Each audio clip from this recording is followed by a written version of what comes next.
Cardax is an interesting DEX that is building out Cardano. It's a little bit different in their approach, and I kind of like it. And Paul Fulbrook is joining me to talk all about it, give us some updates, and explain some of these concepts, such as the streamer merge. I kind of got my head around it, and also a few other things, such as the fees and how it actually differentiates itself from other DEXes in the Cardano ecosystem. There's so many at the moment, so you got to have something different to stand out. So let's get into this interview. Yeah, gotta do it like that. You've been listening to the Learn Cardano podcast. I have Paul Fulbrook joining me on this episode to talk about Cardax, one of the very first DEXes that was announced on the Cardano blockchain. And I'm excited to hear a little bit more about it, a couple of updates from the team. And of course, Paul's joined the team recently as well, so I'd like to learn a little bit more about Paul. Paul, welcome to the podcast. Nice to be here, Pete. And awesome to have you. So let's start off with a little bit about your crypto journey. I'm always interested to find out how people got into crypto and how they get these jobs in these really cool projects. So what's your story? Well, previous careers, I've been a marine biologist and a high school science teacher, and I've been kind of writing on the side for nearly 4 years now, but finally gave up teaching in July of last year to do writing full time. So you're into scuba diving then, I guess? Yeah. I've been since I was a kid.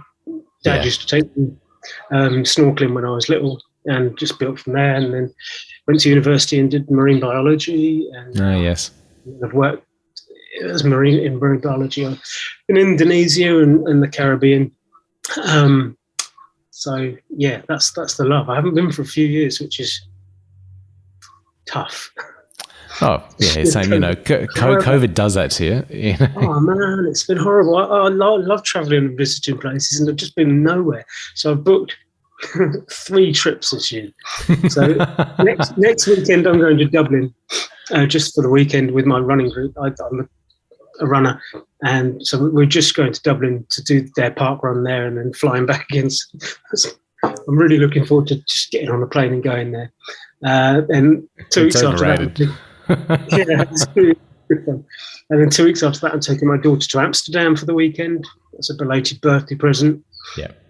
And then in June, I'm going to Indonesia, going down to the Gili Islands, just off Bali. Wow, nice. For 3 weeks, just on my own, to visit friends that I've got down there that run dive schools and eco-tourism things. So I'm just going to fly down there. Wow. Cool. Can't wait to get down there. My crypto journey, I suppose, is quite like a lot of others. I dabbled a few years ago, sort of 3 or 4 years ago, just buying little bits on Coinbase and not really knowing what I was doing, and then kind of forgot about it and left it. And then kind of February last year, I re-downloaded Coinbase and opened up my app and realized what I had gone up. Not a lot, but it'd gone up enough for me to go, and then just threw myself into it again. And for the last probably year and a quarter, I've been just soaking up as much knowledge as I can. Your videos and lots of other YouTube videos, and Twitter. Twitter's great for it. Once you kind of filter through all the stuff out there to find the good bits, and you can learn a lot from it. And I was just scrolling through Twitter one day and noticed Cardax had put up a post saying, we're hiring a content writer. And for a minute I thought, oh, that's me. I can do, that's what I do now. So I quickly emailed them, and that was September last year. And sort of did freelance work for them for a few months, and then as of January started with them full time. My Cardax, my Cardano, and my crypto journey have all been a natural flow of things, nothing actually focused on it. I wasn't planning on getting involved in cryptocurrency. It just happened, and I'm incredibly glad it did. So how cool is that? It seems like a good timing, like you given up your teaching career. Was it like a high school teaching or university? High school science. I've been doing that for 9 years or so. Yeah. the dream was to build my own business on the side, which I was doing. Well, crypto's a pretty exciting industry to be in, so it's sometimes hard to give up, especially when you're dabbling in it and you're trying to learn and discover more things, and you happen to be working in a project. So that's pretty cool. That's a pretty exciting move. So for users that don't know much about Cardax, can you give us a little bit of a rundown of what Cardax is and how it differentiates itself from other DEXes in the Cardano ecosystem? Well, that's the golden question. Well, one of the golden questions. Well, there's so much competition now, so you really have to stand out. I know. This is the thing we're trying to do. Our three kind of pillars are deterministic, fair, and efficient. And the way we're going about it is, I suppose, how we differentiate is we're not using scoopers or batches or anything like that.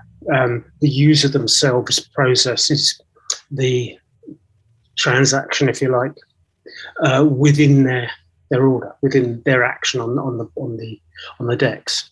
So essentially, we're a DEX like many others. We use our own streaming merge algorithm, but it's our concurrency solution, and streaming merge allows us to do that a lot more efficiently than perhaps other projects out there. And the fact that we don't use batches or scoopers or any independent operator, we're a lot more decentralized than some of the decentralized DEXes that are out there. Right. Now, I did see a video with Ryan and I think it was George about this streamer setup. I have to say it went a little bit over my head, and I'm hoping that I could get a bit of a more simple explanation of how it works and how it solves the scaling issue for the DEX to make Cardax so much faster. Okay. See, this is I think why I'm here. Yeah. Right? Because of teaching science to high school kids, I can take something, hopefully I can take something that's quite conceptual and turn it into something that I understand. Right. So streaming merge. Basically, I'll give you the higher level description first, and I'll try and put an analogy on it for you. So streaming merge takes, as we know, there's the concurrency issue when on Cardano that everything seems to work properly and well when there's no simultaneous transactions. So streaming merge allows the algorithm randomly and fairly sorts any simultaneous transactions or orders and then processes them in an order which is fair and deterministic. So you know when your transaction is going to be processed prior to it being processed. I think that in short kind of describes what streaming merge is. The way I like to think of it and how I've written in a blog post is, imagine if you go to a supermarket to get your groceries, you've got your trolley full of groceries, and you get to the checkout, and there's only one checkout person. Right? But that checkout person is running 3 or 4 different checkout belts through one till.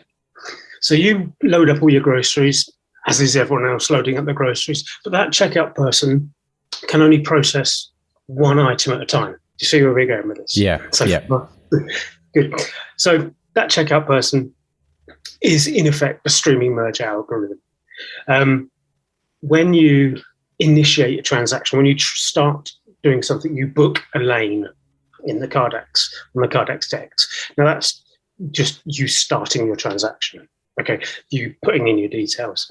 And by details, we don't mean your KYC kind of stuff. Just, hello, I want to initiate a transaction. I want to do this and swap it to this, or I want to add to this pool.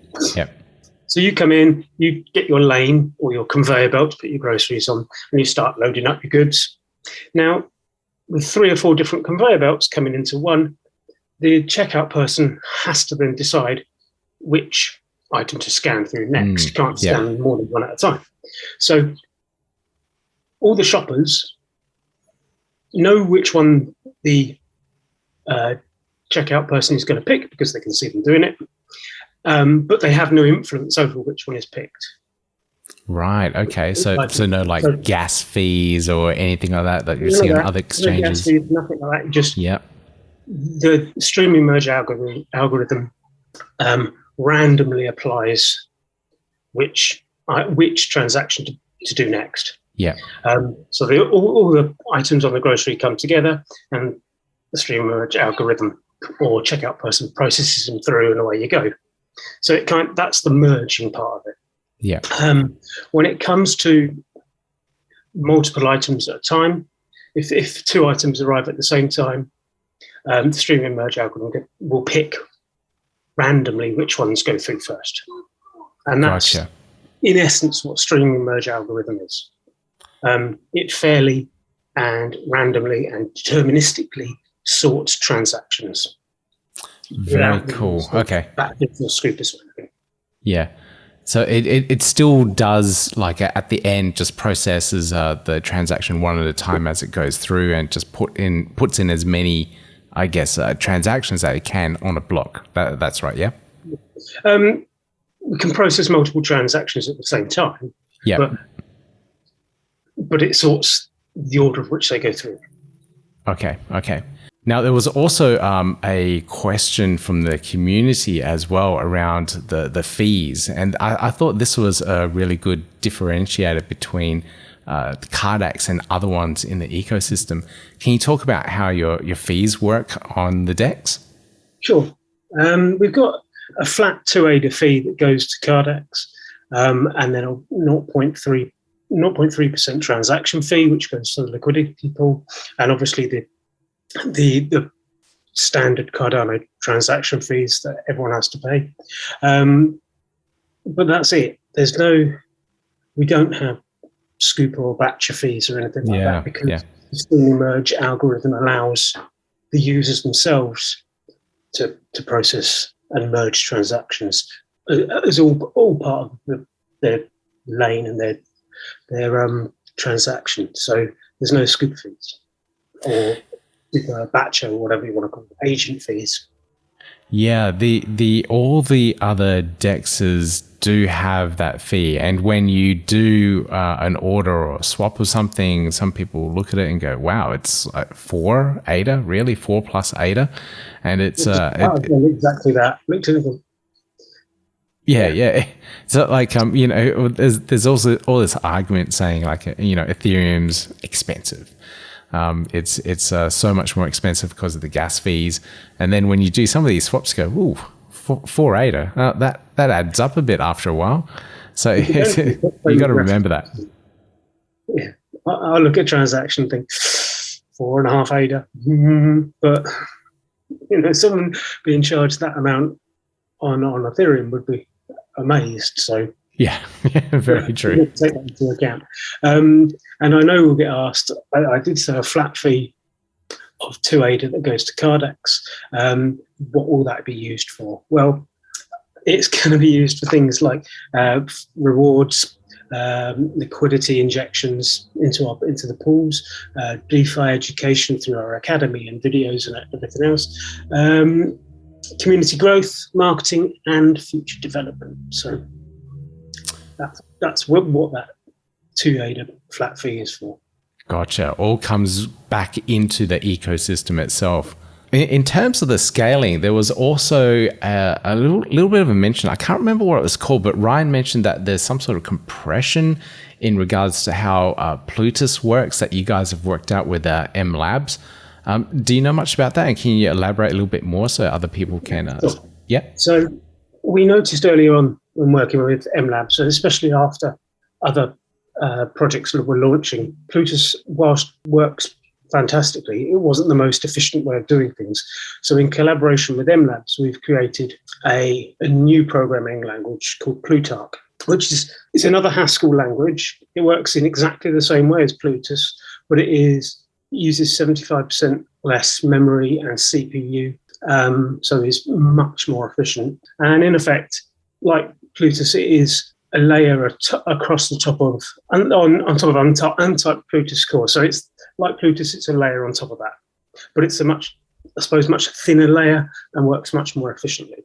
So it's not a compression of Plutarch, it's a completely separate language. Right. Okay. That's really interesting.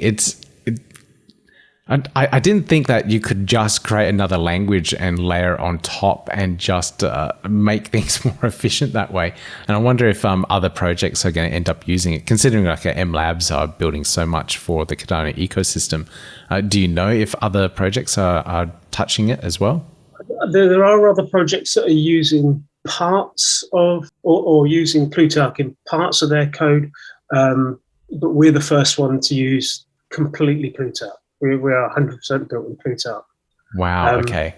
Well, our smart contracts are. Yeah. So there are others that are using it, but to date, we're the only one that's 100% using it. And to think that, we're on bleeding edge technology. Plutus alone is already such a new language, and developers are learning it. And then to throw in a whole new language called Plutarch, which is a different version of Plutus, essentially, is a very interesting move so early on. There's one thing I have noticed, even since smart contracts came out in September last year, is the rise is exponential of new ways of handling things. It is incredible to see. And I'm just happy to be part of the Cardano ecosystem, and B, part of this Plutarch emergence, which I'm sure in the future will be used by many more. So now that you have the code out, that you're getting very close to a point where you guys can launch, upon launch and all that, you guys will need to start competing with all these other decentralized exchanges. So we've got like a 3 or 4 essentially almost main ones on the Cardano mainnet, and now all these other ones loading up on Milcometer as well. For me, I feel like liquidity is such a battle at the moment. I'm getting liquidity fatigue. A new DEX pops up, it's like, I have to transfer some ADA over here and, try it out. It's like, I have to do this again. So, users are getting tired of this, and, there's resistance for moving now. What's your plan to build liquidity on Cardax? How are you going to attract users and all that? So with liquidity, initially we're going to inject liquidity to the pools, and we'll continue to assess how those pools are working, how much liquidity is in them, and using the data we've got, we're going to take a data-driven approach to injecting more liquidity to those pools that gain more traction. So we're going to keep an eye on the pools and make sure that the liquidity is enough in them for them to run. Gotcha. At least in the first instance, so everything starts running smoothly. Will there be any interesting yield farming rewards or anything like that to attract users to get a return on the DEX? So in version 1 of the DEX, we'll just have swaps between any native assets and opening pools, creating pools, becoming liquidity providers and removing liquidity. Version 2 of the DEX is where we'll see yield farming come in. We took the decision to launch without yield farming to start with, so we get the DEX out there and start building the liquidity pools up. Version 2, which won't be too far behind version 1, will have yield farming with all the rewards and other goodies that come with that. So you've got all those plans set in place. So what type of timeline are we looking at now for being able to actually play around with the DEX on testnet? I'm assuming there's a testnet to let users get familiar with the DEX. Yeah. So we're still aiming to launch currently May 16th. But obviously that depends on anything that comes back from our audit and any feedback from the testnet. We were due to launch testnet on Monday, just gone. But because we're building something new in a new language, that's had to bump back a bit. However, I can't give you a firm date of when testnet will be launched. However, it is imminent. Yeah. Okay. It will launch when it's ready, essentially. Okay. I mean, we all want, the question we always get is when testnet, when mainnet, when launch. Yeah. And they're completely understandable. As an investor myself, I want to know those things whenever I'm looking at a project. So I completely understand any user out there that's waiting for, delayed. But I suppose it's part and parcel in the whole Cardano ecosystem that certainly the way we work is get it right first time. Yeah.